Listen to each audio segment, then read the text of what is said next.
Welcome to Saturday's Warrior, the channel where we talk all things BYU, Big 12, and of course, realignment. And so we've been doing a segment about realignment where we've been bringing on guests from across the ACC to talk about their own unique perspectives on realignment, how it affects them, and how they expect things to play out. But since we know that really the big drivers behind realignment are ultimately going to be the Big 10 and the SEC, I have brought on my friend from the College Huddle here, Michael from the Vol Fanatic Show, and also a contributor to the SEC Huddle content that we have in the throughout the College Huddle. And so, Michael, thank you so much for joining me. Thank you for having me on, man. Yeah, we tried doing this a couple weeks ago, and unfortunately, schedules just didn't line up right. But hey, we're getting to do it now, and I really appreciate you asking me to come on here. No, I really I appreciate you coming on and to get your perspective, because as of right now, we hear a lot of what the Big Ten thinks is going to happen, what the ACC thinks is going to happen, but I'm really interested in knowing. And we already did another episode getting kind of the Big Ten perspective. So if you haven't, I'll have the link there so you can go check that out as well, that conversation. But I'm really interested because the SEC is obviously a big component. They're one of the major, obviously they're power conference, but of the power conferences, we all know that it's kind of the Big Ten and the SEC are separating themselves, at least, financially. Right. And the SEC has always been really deep with football. And so it's always been a well-respected and sought-after conference. And now with the pickup of Texas and Oklahoma, you've just gotten deeper, but it's also, the conference is getting very big. And so at this point, I mean, we've heard a lot, at least what, Sankey and, the word is that the SEC is content with where they're at. They're really not looking to expand any further. Do you feel like that is in fact the case, or do you think that the SEC, what is their mindset with realignment right now? So I do feel like that the SEC is kind of content with where we're at right now, but I do think that with the right set of circumstances that come about, whether it be, the Big Ten all of a sudden going after more of the Big 12 schools or the ACC schools, or just, opportunity presents itself with an ACC school, I'm gonna say, kind of getting into another thing that you brought up in a topic. I don't really see the SEC going towards the Big 12 side of things, because I do think that the regionality is a big component in what the SEC will decide to do if expansion continues. So I feel like it's got to be the right set of circumstances that come about with that. But yes, I do think the SEC is content, but obviously I think that Greg Sankey, if something comes up, he's not going to be left behind. He's going to jump in. But he's going to find the right teams for the conference. I don't think he's just going to grab a team just to say, hey, we're going to expand. Yeah. So what would it take? Like, what would a team like that have to get, the SEC excited? So, obviously a big brand has got to be part of it. I feel like you've also got to have similar traditions to what current SEC schools kind of have, the big fiery fan bases, big football brands, but also the SEC has turned into a powerhouse when it comes to all sports, not just football. So you got to look at, what are you going to give me in basketball? What are you going to give me in women's basketball? What are you going to give me in baseball and softball? So I think that obviously football is the forefront of all of this. It's going to be pushing it, but what are you going to give me in these other sports as well to try to help build our brand? Yeah. So what, I don't know. Well, actually, I'll get to that. I think you made some interesting points, but what some of the criteria we often hear about is they need to be contiguous states. Right now, you've done that, and so that's one thing I'll say about the SEC expansion is the Texas and OU thing kind of set all this into all these dominoes, but at least it somewhat, at least they border, at least they're kind of, neighbor. They're not really, southeast anymore, but at least it's there versus the Big Ten that's got that big gap and goes from, one coast to the other now.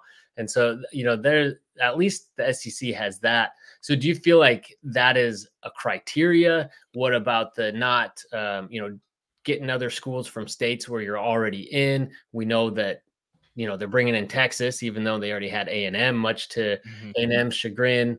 And all the other things I think of, well, I'll just let you answer that first. So I do think the contingency there, it plays a part, I believe, because you look, it's called the Southeastern Conference for a reason.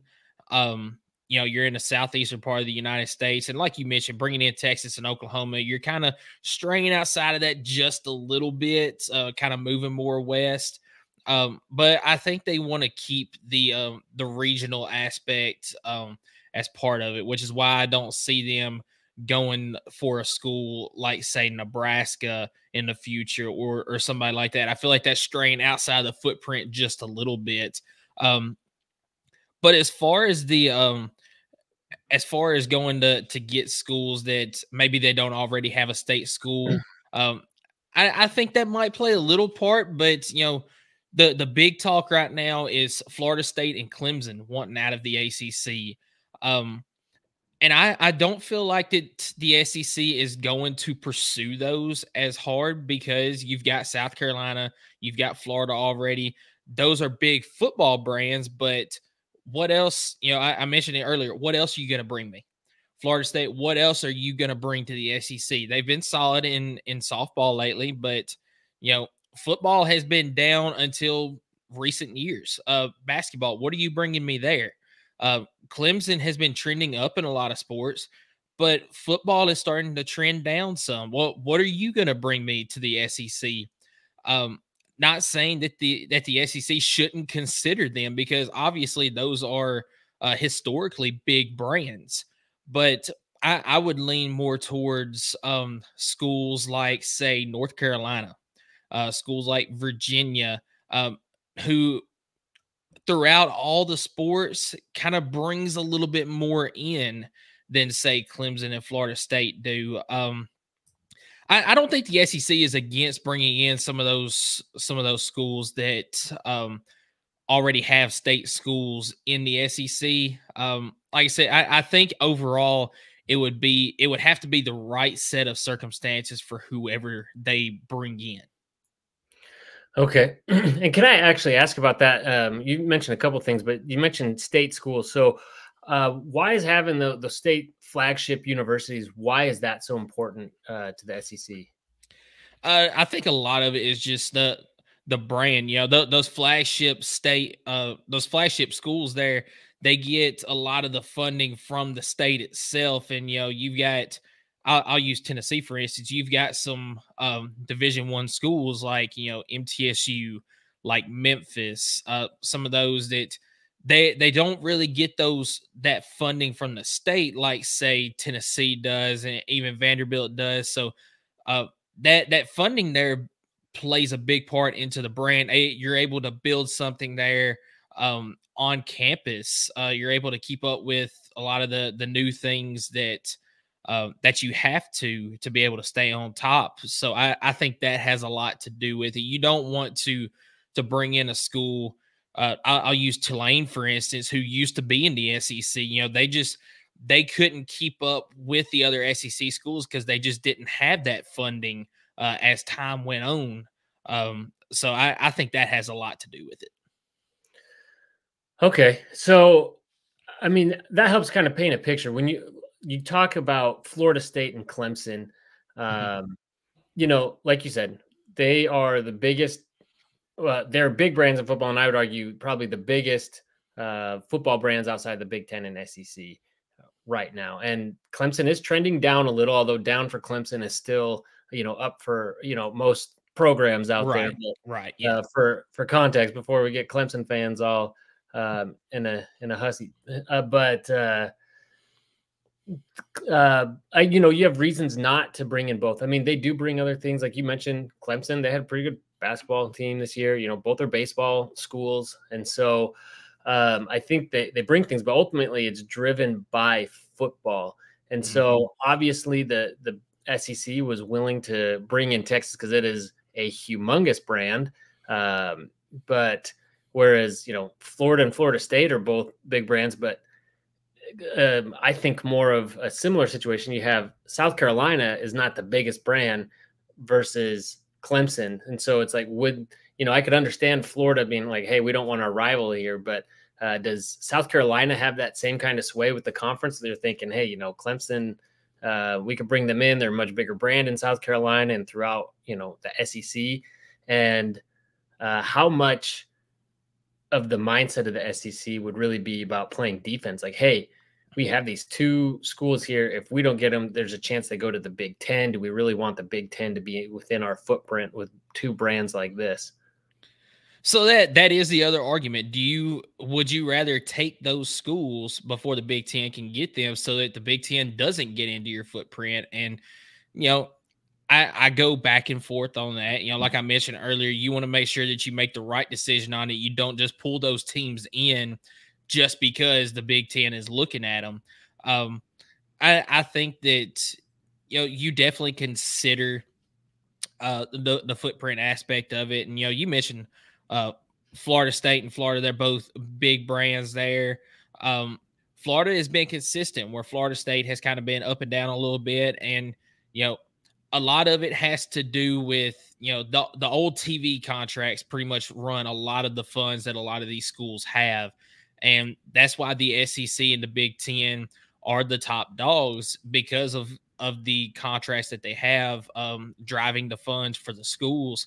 And that's where Florida State kind of falls short a little bit, is the ACC contract doesn't give them as much money. And as a school itself, it's just not quite as much money. Same thing with Clemson. That's where South Carolina maybe doesn't quite have the brand in some of the sports that Clemson does. But South Carolina's got the money compared to Clemson. So I think that I think that's where maybe keeping Clemson out I think that would be part of what keeps Clemson out if it comes to that, would be the money side of it, because South Carolina is, I guess technically, because the SEC brand, South Carolina would brand a little bit more than Clemson, but when it comes to the sports side of it, Clemson has got that brand as of late. So, yeah, I mean, there's lots of reasons to go either way. I could see that, and it'd be interesting to see what'll happen when the time comes. One thing though, and I just thought of this while you were talking, was that, obviously Florida is like, there would be incentive for them not to have Florida State come in and make the same amount of money and not have those same kinds of resources. However, there's a chance that if they're not coming to the SEC, they're going to the Big Ten, making very similar money from another conference, and then you're losing your rival to another conference. That's a game that's been protected. I don't know if it would remain that way throughout realignment, but so that's something else. It's like, well, if they're going to get paid either way, wouldn't you want them at least inside as your? I don't know. There could be arguments either way, or maybe you're saying, we'll let them go to the Big Ten and try to convince kids to go play in Minnesota in November instead of in the SEC. Yeah, and here's another thing. I brought up the TV contracts, the TV markets with my last statements there, and I think that eventually they're gonna be kind of I guess redundant because everything is going to streaming. But that is one issue with Clemson and Florida State wanting to come in is SEC Network and ACC Network are both owned by ESPN, and ESPN is paying a lot more money for the SEC than they are for the ACC. So that also plays a part in it. Is ESPN gonna say, well, sure, we'll let we'll let Florida State, we'll let Clemson go to the SEC, and we'll pay more money for that? No, ESPN is not going to do that, because they're looking at what they're paying right now for Florida State and for Clemson and saying, why would I pay more to put you in this conference when you're already making this amount here? It doesn't make sense for us. So the TV contracts, the TV markets are another thing that is also keeping other schools from the ACC from joining the SEC. Yeah, and that's a good point. And a lot of this is, until we get some sort of ruling from the lawsuits that are going on between the ACC and those schools, it's really, it's really hard to say, because the outcome of those will definitely determine what potential options are even available for the schools, for the conferences at that point. But just assuming that Florida State and Clemson get out. But yeah, you're right. The ESPN, has no incentive to let them go at this point. So, okay. So, there's arguments for them both ways. And you've already touched upon it a little bit. You mentioned UNC, UVA. What schools out there in particular do you think the SEC would be most interested in? You mentioned those schools, but are there any other schools that you think that they'd want to go after that would excite you as a SEC fan? So for me, I'll kind of take this in both directions. You said, who do I think the SEC will bring in? I think that it'll be UNC and NC State, just because I think the SEC really wants North Carolina if they were to bring in another team. But I think that the state government of North Carolina is not going to allow North Carolina to leave without taking North Carolina State with them. That's already been it's been brought up with the lawsuits originally. I think North Carolina kind of had their name thrown out there as a team or as a school possibly wanting to leave the ACC. And that's when it was brought up, well, they can't leave without taking NC State with them. And I think the SEC would probably do that. I think Virginia, I think Virginia for the simple fact of the TV market. Now, like I said, the TV market is not as big of a thing now as it once was. Once the SEC brought in Texas A&M and Missouri back in 2012, that was a huge thing. Was the TV markets. You finally got the Texas market with Texas A&M. You finally got the Missouri market with Missouri.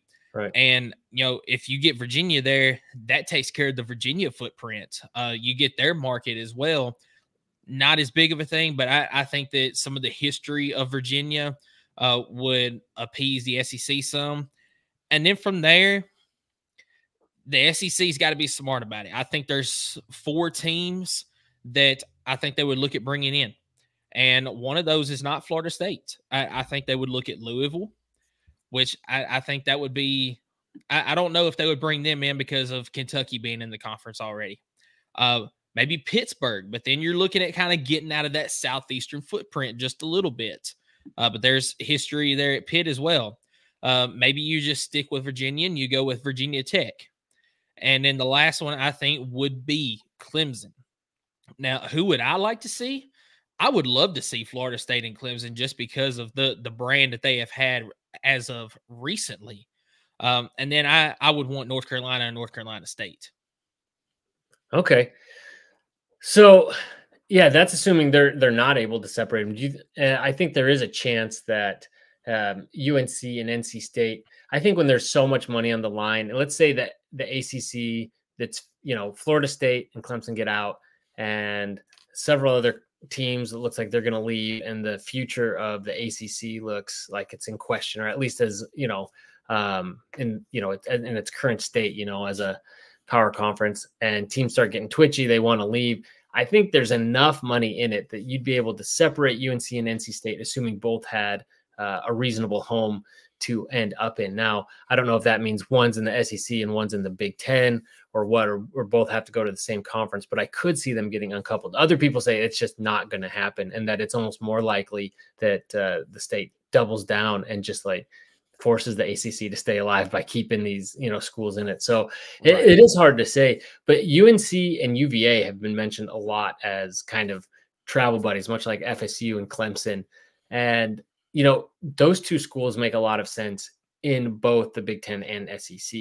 Yes, absolutely. So it's funny. It's interesting because I wouldn't say either of them are the most attractive, but they're both very attractive to both schools. Whereas like a lot of them make sense in one conference or the other. They kind of make sense in both.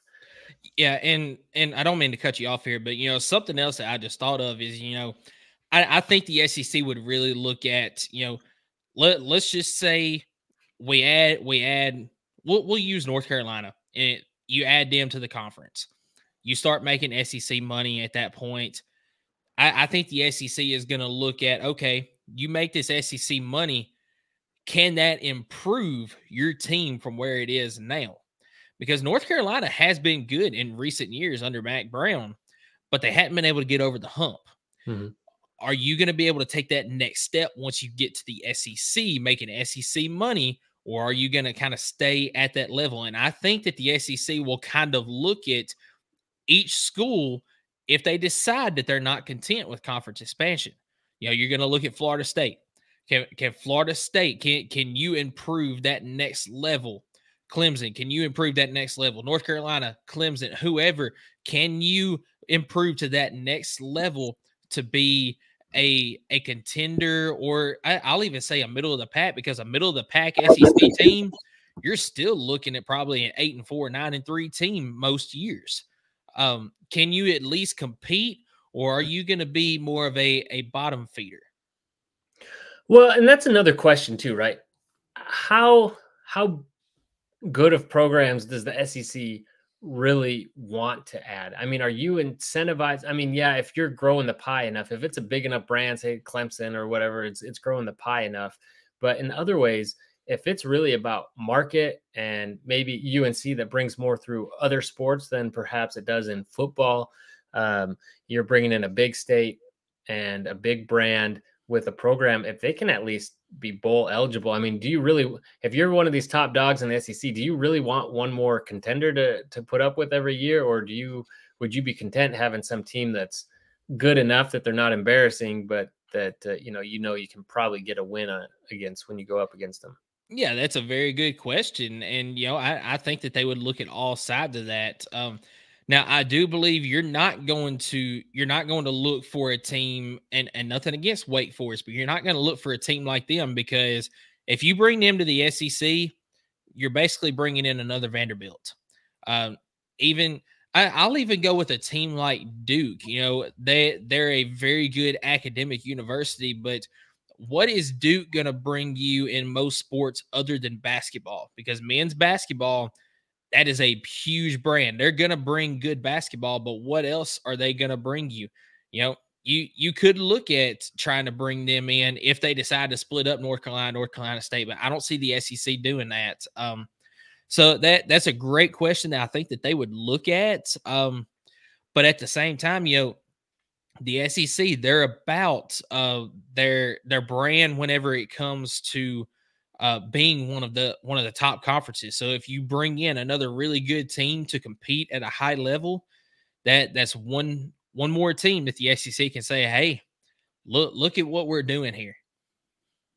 Yeah, but then in some ways, I mean, that's a problem that the Big 12 is running into, and because you see, like, there's no top dog anymore. Like we've lost the top dog brands, and so you have a lot of other really good teams that are going to be competing, but they're also beating up on each other. That it's possible that we have a very good team at the end of the season with 2 losses that it's like, oh, sorry, you don't get to play, or you're not getting a bye in the first round, whatever. And so, and then that trickles down versus you look at like the Big Ten's approach, which is, hey, they're very top heavy, and then it's very low after that. But those top brands really benefit from that, and the conference gets a lot of cachet off of those few really good brands.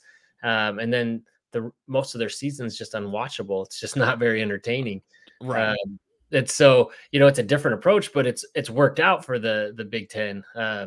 Whereas the SEC, has that top talent, but also has a lot of depth as well. So I think that's the difference. And so I almost wonder, maybe at the end of the day, they say, hey, if you bring a lot in other sports, maybe football, we don't need you to be, a national title contender. We just need you to be good enough. But who knows? Because obviously football is what drives it, not those other sports in terms of revenue. I think that and market, obviously.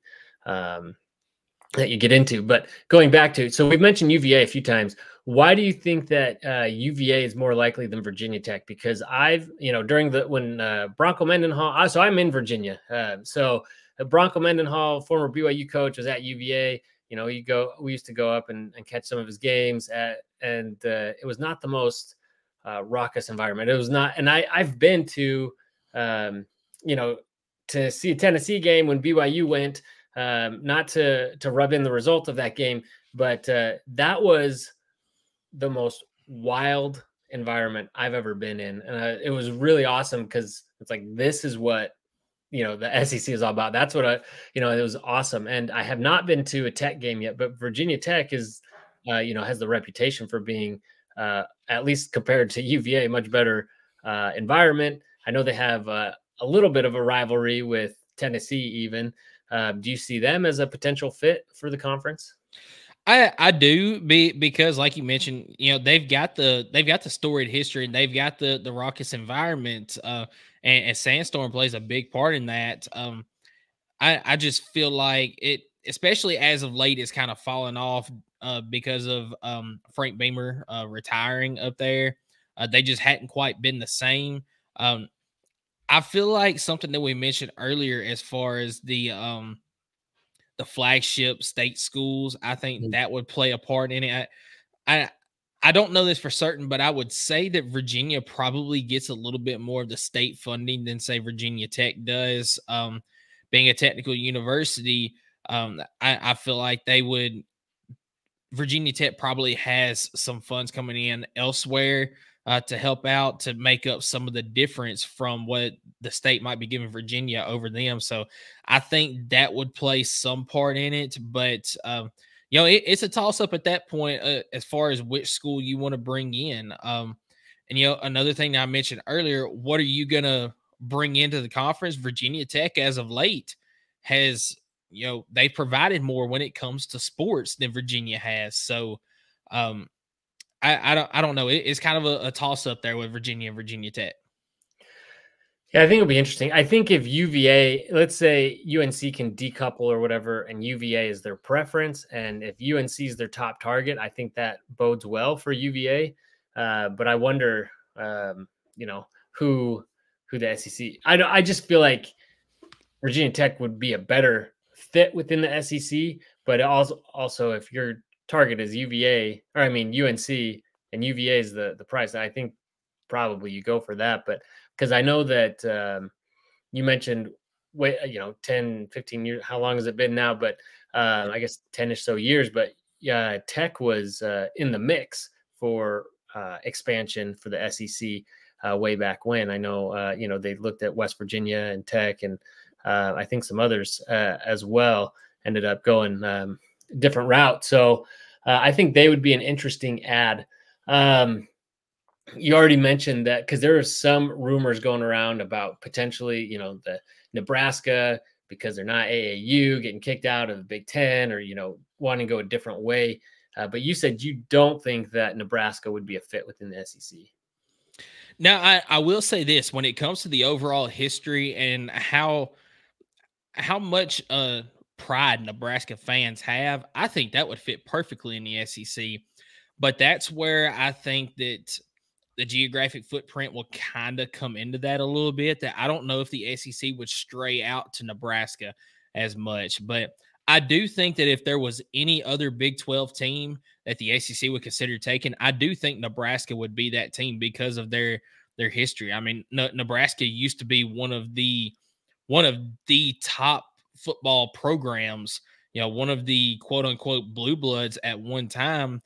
They've fallen on hard times, unfortunately. I do think that they're starting to pick things back up. I do like, oh man, I can't even think of his name that's out there now. The head coach. I drew a blank. Now you put me on the spot, because yeah. We'll look him up, but that's all right. Yeah, I know who you're talking about. Is it Matt Rule?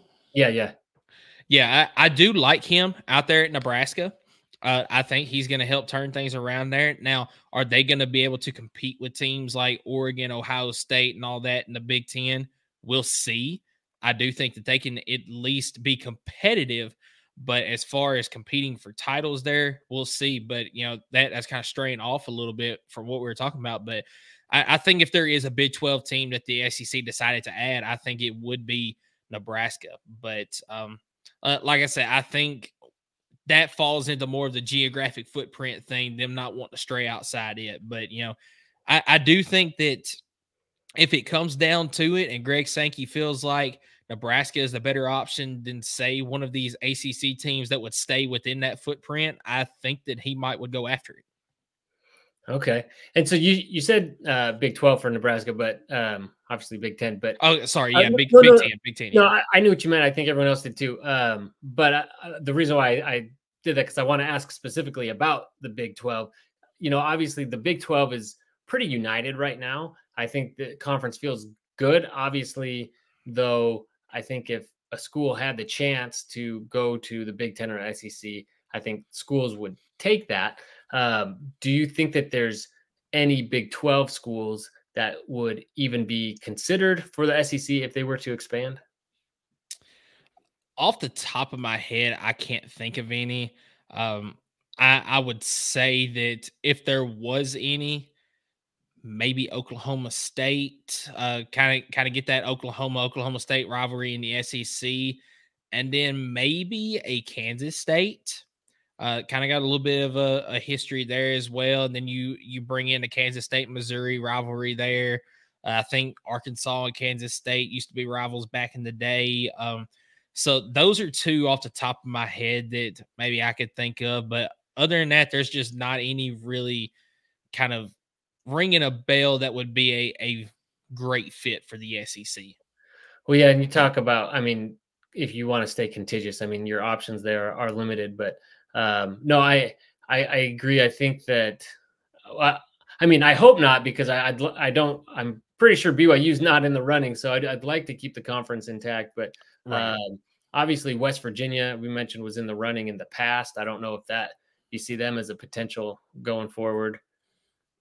I would say that the SEC would probably go more for a Virginia or a Virginia Tech before they go for West Virginia. I don't really have any specific reason for that. I just feel like they're not as interested in West Virginia as maybe they once were. Yeah. Realignment has kind of changed the focus, and assuming ACC schools become available, then that would change. I think the dynamics there and on what they're looking for as well. Although I will say, I think I see just as many West Virginia fans, driving around and, going places within Virginia as I see Tech and UVA sometimes. They've got a huge alumni base, but yeah, in the region. But no, don't take them. We'll keep them in the Big 12. So, but I will say this about West Virginia, especially with them being in the Big 12 now. I feel like they would be a good fit for whatever conference decided to take them if they became available, because you're already, I guess, traveling the furthest that you can considering the conferences that are available now. With the Big 12, the Big 10, if they were to take West Virginia, you're right there on the edge of that footprint. The SEC, you're right there on the edge of that footprint. ACC, you're right in the middle of it. So I think West Virginia is that one team that if they left the Big 12, they would be a good fit for, or they would make sense for any conference that decided to take them at that point. I think that's been something that's, not to go too much on a West Virginia tangent, but I think that's been one thing that's been difficult for West Virginia fans to stomach, is their academics has kept them out. I think in many ways, especially with like the ACC, definitely, the Big 10. But when it comes to brand, and they're not in like the biggest state, they're not in a growing state, but when it comes to brand and performance, especially when the earlier rounds of realignment were going on, they brought that to the table, and then to fit so well geographically into so many conferences, and then to not find a home, I could see that being frustrating for them. I can in some ways relate, as having been in purgatory for so long as a BYU fan. So okay, so assuming that at some point, just because the way things go, it seems like expansion is never ending. How big can you see the SEC getting? And do you see them ever getting to a point at which they would start shedding less valuable members? So I think that the most teams I could see the SEC having is 20 teams, because I think if you get any bigger than that, then you're going to be looking at the two super conferences like everybody is talking about it's eventually going to go to. You're going to have the SEC and probably the Big Ten being the two super conferences. And at that point, I think you would see them start to shed teams, because if we go to these super conferences, you're not going to have every single one of these Power Four. Well, I guess it's technically still Power Five because of Oregon State and Washington State. You're not going to have every single one of these teams be in the two super conferences. You're going to look at two conferences, the SEC and the Big Ten, whether they rename it or not, I don't know.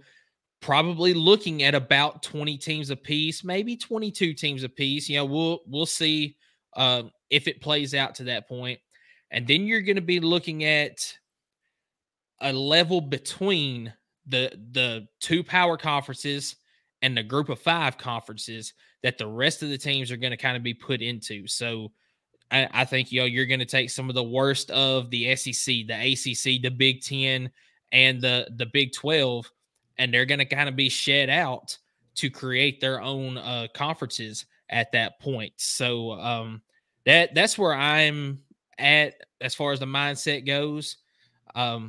I do want to hear your thoughts on that. What do you think would happen if we go to the two conferences? I don't know. I could just tell you because those two conferences, I mean, it depends on just how big they want to get and what exactly they want to look like. But as it currently stands, BYU isn't really a good fit based on like the criteria that both the Big Ten and SEC are looking at, which is frustrating because, you mentioned, we talk about Vanderbilt, we can talk about some of the dead weight at the bottom of the Big Ten, and then to see them making all this money when BYU has been doing more with less for a long time, is finally getting into a power conference, and then to see that just torn apart is frustrating. And not saying that BYU's an Alabama, Tennessee, a blue blood program, but certainly much more history and better performance than some of these other programs. So that's the frustrating thing. I just say if it goes to a point, whichever schools, if it goes to something like that where they start separating themselves, I think whichever schools are left behind are going to become detached. I think if they would be banking on these are big enough brands, people are going to watch, let's consolidate. But ultimately, you start robbing college athletics of a lot of what makes it special, which is having the regionality, which we're already losing, the traditional rivalries, which a lot of which we're already losing, and the tradition, the history, and then the fact that everybody has a tie-in some way or another. You don't have these people that live in Portland but are rooting for the Seattle team. You know what I'm saying? Like everybody has their own team. And Virginia, for example, people in Virginia typically root for the Commanders, right? But there's not that same level of connection that you see from when it's like, your own city, your own state. And so if we start losing that in college, I wonder how much people are going to be detached. I mean, so I grew up in Michigan, rooting for Michigan and Michigan State. But like I said, a lot of those games in the Big Ten are unwatchable during the regular season. And so already not having, not being an alum, not having that same connection that I have to those schools as I have with BYU, I find myself not caring as much. And so now if BYU is not even like in the same league as them and it's completely separated, then I could see myself just not caring as much. And I'd just be invested in whatever level, whatever tier BYU is at for the most part. So I think that would be the downside, and that would be the travesty to seeing something like this. Now, if you're in and you are one of these, blue blood programs, then yeah, it's great for you. But then for everybody else, I think you start feeling disenfranchised. I just wonder how much you're going to start caring. It's not like they're going to just shift all of a sudden to, well, now I'm a, whoever fan, a Mississippi State fan, because at least they're in, I think you just, I don't know. And there will be some people and casual fans will certainly love it, but I don't know. That's my take. Yeah, I will say when it first happened, I was not a big fan of the realignment. There's still some things that I don't like about it. You know, a lot of it you mentioned the tradition, the rivalry, some of this that we've grown up around our entire lives. I hate that a lot of that is going away. Um, you know, the SEC, for instance, they're still in an 8-game conference schedule right now. They haven't moved to 9 games like I believe all the other conferences now are at 9 games. Is the Big 12 in a 9-game conference schedule? Mm-hmm. Yeah. So I know the Big 10 and the ACC are as well. The SEC is the lone conference that has not done it yet. And if they decide to stay at that point, you're keeping one rival on your schedule. And for Tennessee, that would be Vanderbilt, just because you know it's the in-state school that's been your longest rival, I believe. And then you're looking at playing every other team in the conference every other year, and you're going to lose rivalries like Alabama, Kentucky, Florida. Alabama would keep Auburn; they would lose LSU. They would lose Tennessee. Auburn would lose Georgia. LSU would lose Florida. You know, teams like that are going to be losing a lot of rivalries.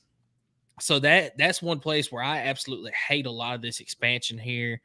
But there is some to like about it as well. So it's a very love-hate type relationship with this. But you know, it's the world that we live in. It's constantly changing, and we have to change with it. Yeah, I mean, I realize I'm going to start sounding like the old man, you know, on his porch yelling at the kids to get off his lawn. That I'm kind of stuck in the past. And as you say, like, there's a lot of things I don't love that are happening in college athletics. I think like NIL, for example, the impact it's having. Not saying I do think that they should be able to be compensated for their name, image, and likeness, but the way it's being done is a mess. I think most people agree on that, and it's hard to find a reasonable solution. But I think we all agree, well, we don't like what it's doing to the sport, even if it's fair that they get compensated. So, you know, and I realize a lot of that's just, it's just the times. And, you know, if that's what happens, that's what happens. But you mentioned, yeah, not only are you tearing some rivalries apart, let's talk. You mentioned Oklahoma. We see Bedlam. Okay, well, Bedlam is done, at least for the foreseeable future. That's too bad. That was a great game. You know, Missouri leaving, we lost the Missouri-Kansas border war. And so there's a lot of things like that. But then even within your own conference, like, isn't it like A&M and Georgia have yet to play each other or something? I can't remember who it was, but yeah, I believe you're correct in that.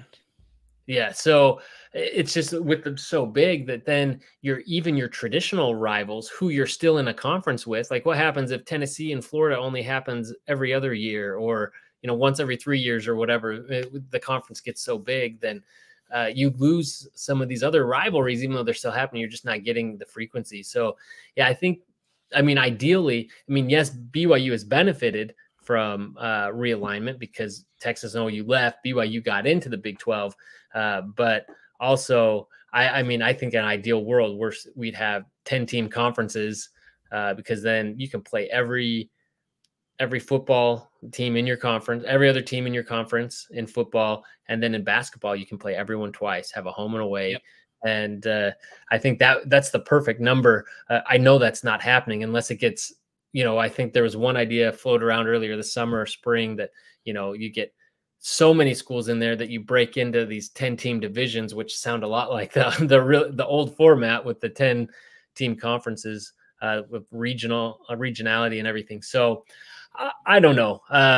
It's going to be wild to see what happens. I'd say, what do you think is your best guess in terms of realignment, where teams end up in the next, let's just say 5 years or so? What do you think the conferences look like, starting with Florida State and Clemson? How do you think these next dominoes fall out? That's a very good question. I do think that depending on what decision is made on the lawsuits in the ACC will be torn apart within the next 5 years. And you're going to look at where some of these conferences or where some of these teams are going to go. I've got a feeling we're going to see some of these teams end up kind of like Washington State and Oregon State were left in the Pac-12.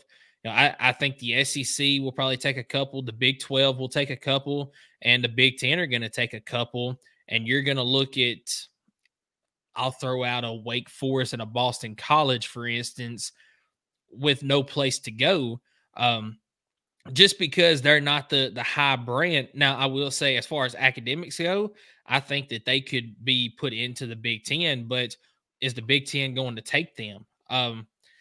So I think that within the next 5 years, we're going to see the ACC kind of torn apart, and you're going to have 3 big power conferences at that point. And I think that it's just a matter of time that, you know, the Big 12 is going to be the same way, just because of how far ahead right now the SEC and the Big 10 are. And that's when we're going to start to see the 2 power conferences emerge from all of this. So I think within the next 5 years, the ACC will be torn apart. Now, it could be a little bit longer before the rest of this happens. But an interesting note from Kyle Shanahan out of Utah, he says within the next 3 years, we're going to have 2 power conferences. So, Whittingham. Whittingham, yeah. Not Shanahan. Thank you. I knew it was Kyle. I couldn't remember the last name. No, you're all right. But yeah, he says within the next 3 years, we're going to see 2 power conferences emerge. Yeah, he says a lot of things. So Utah, he makes it sound like Utah is definitely in, and I think there's a lot of teams ahead of them on the ranking. So it depends on just how big the in crowd it gets, I guess. Yeah. Now I will give him credit for this though. You know, he's been with Utah, you know, going from the Mountain West. They got into the Pac-12, and now they're in at the Big 12. They've slowly started working your way up. But I do agree with you as well. I think there are some other teams that are ahead of Utah right now. I don't think that they're automatically going to be into a Big 10 or an SEC if it goes to the big Power 2 conferences. Yeah. Again, it just depends on how big they go. I definitely think Utah could end up seeing itself get in. Yeah. I don't think they're at the top of that list either. But yeah. So, okay, excellent. So real quick, I'm going to hold you to it. Who, if anybody, joins the SEC in 5 years? You've kind of already thrown some names around, but if you had to say right now. I'm going to say top of the list, probably the 2 Carolina schools and the 2 Virginia schools. Okay. Oh, wow. Okay. All right. So I'm going to hold you to that. So we're going to come back in 5 years and see how it turned out. So excellent. Well, thank you so much. I appreciate all your insights, getting this SEC perspective on things, and because everybody likes to make predictions on what, you know, the SEC wants, but it's good to hear someone from inside an SEC fan base and hear kind of that perspective. But Michael, will you please tell us where everyone can catch you and all your content? Yeah, and I appreciate you having me on. So you can catch my partner Skylar and I at the Vol Fanatics Show on YouTube. We're also on Twitter at Vol Fanatics 1998, and you can catch us on Spotify, Apple, Facebook, and Instagram as well. We're working on a website. Hope to have it up by the start of college football season, but you know, no promises on that. But you can also catch me and Skylar on the College Huddle, where we can find you as well, and all of our other contributors to the College Huddle. Awesome. Thank you. And I'll, of course, put all of those and links to that down in the comment or in the description below. Also, I'll have links to my other conversations from the ACC Spotlight that I've done and Big Ten and all those videos. So if you're interested in catching more realignment content, I'll have links to all that and catch that. And then please be sure to like this video, subscribe to the channel, of course, as we continue to cover realignment and college athletics. And appreciate you watching. As always, go Cougs.